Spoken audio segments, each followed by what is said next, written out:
Selamat datang kepada series baru kami, Silap Saya. Nama saya Fizwan dan saya adalah host anda untuk episod ini. Pada episod ini, kami ada Wan yang akan ceritakan kisah silamnya. Dan juga stay until the end of the episode sebab kita ada message daripada Singapore Anti-Narcotics Association. Dengan tidak membuang masa lagi, inilah Silap Saya.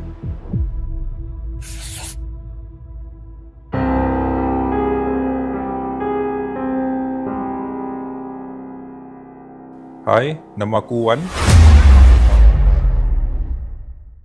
Dan inilah cerita aku. Aku ni tinggal dengan adik aku.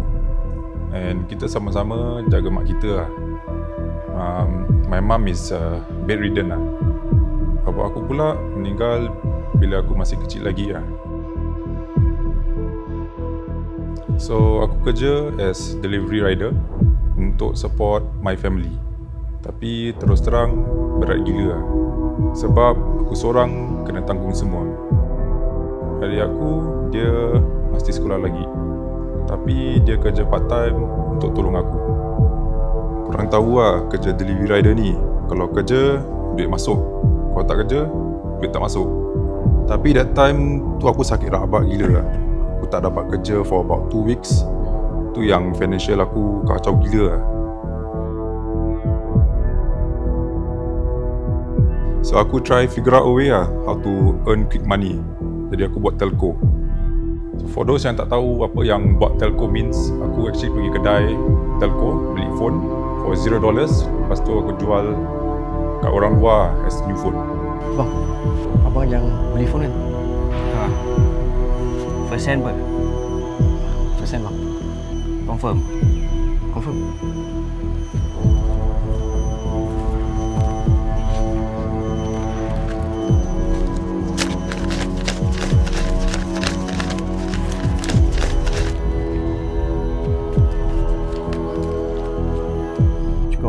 Cukup bang. Terima kasih bang. From there aku dapat cash lah on hand immediately. Eh bro, kalau ada lagi, jual aku lah. Jangan takut, aku beli. Okay. So from there aku buat lagi lah. Saya ada phone lagi bang. Macam ah. Persen Persen bang, confirm.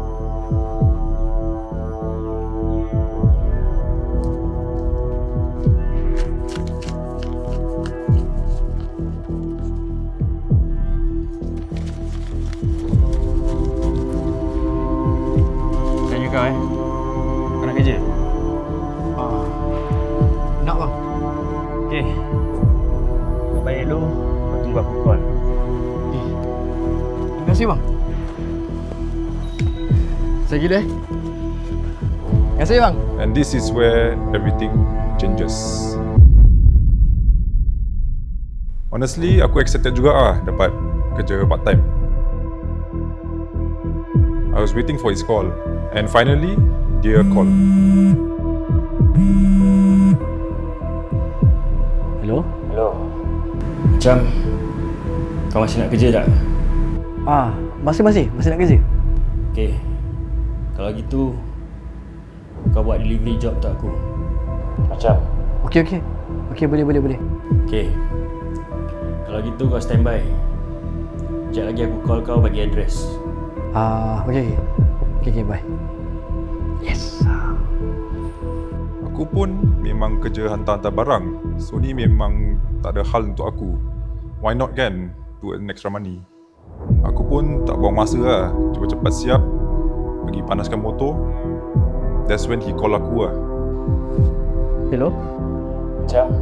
Kau dah ready? Dah. Dah ready dah. Okey, bagus. Kau dengar betul-betul. Okey. Okey. Kau punya first address 753 Bedok North. Okey. Nanti dekat sana ada parcel untuk kau collect. Okey. Saya pergi sekarang. Okey, thank you. So bila aku dapat info tu, aku pergi je lah. Tapi bila aku dah sampai, aku notice dia kasih aku block number je. Unit number semua tak ada.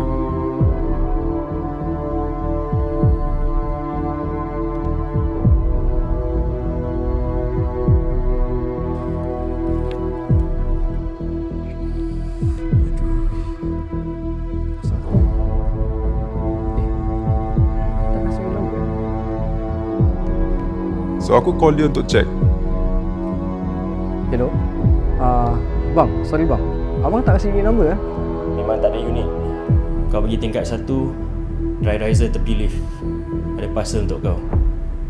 Kau angkat. Oh. Okey, kejap eh. Dia kata ambil parcel kat dry riser. Okey, kejap eh. Saya pergi kat dry riser dia. Sebelah lift kan? Okey, kejap eh. Tunggu eh.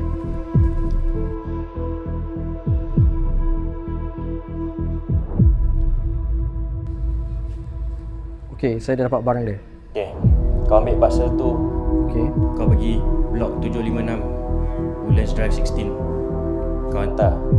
Okay, once kau dah sampai sana, kau letak dekat dry riser tepi lift tingkat 1. Lepas tu aku nak kau ambil gambar, hantar aku sebagai bukti. Okey, bye-bye.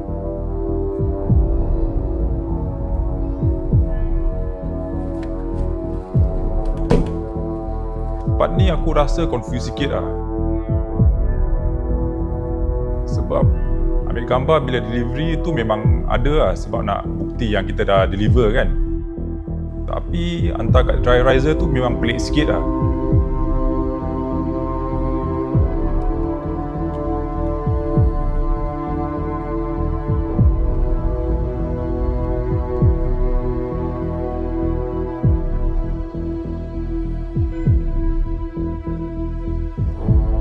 Bila aku dah hantar, Afiq call aku, suruh jumpa dia untuk collect gaji.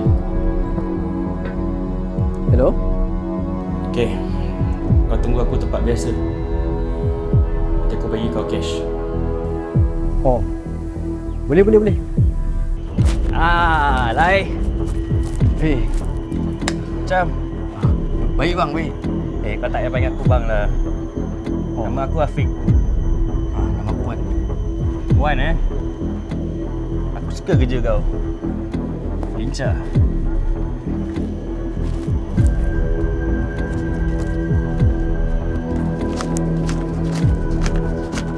Dah 300. 300? Banyaknya Fik. Ini baru sikit. Kalau kau buat delivery untuk aku akan bagi kau lebih. Macam nak? Serius ke? Boleh aku nak. Kau balik dulu. Nanti kau tunggu aku call kau. $300? Banyak apa? Siapa tak nak? $300 per delivery? Worth it apa? So from there, that is when aku kerja very closely with Afiq lah. In a day, aku pernah hantar up to 7 deliveries.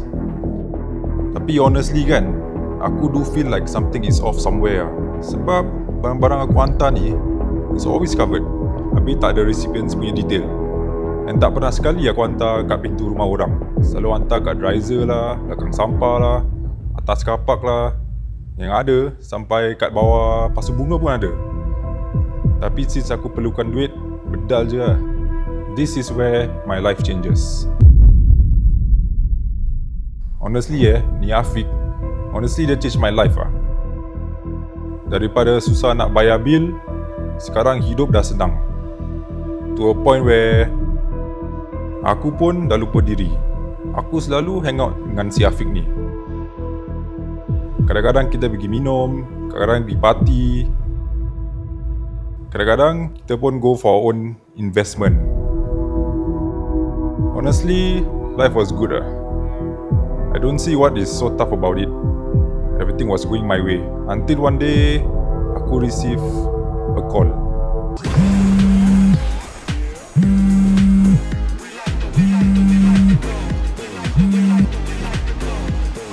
Abang. Hello.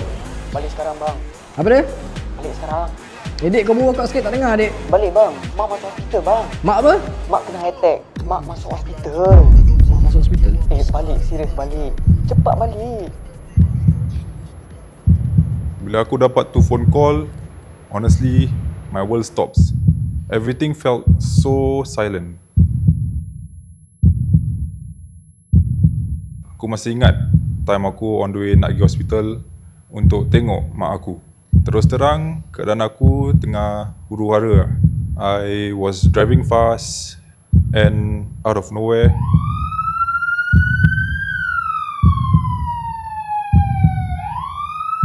That's when I know it's game over for me.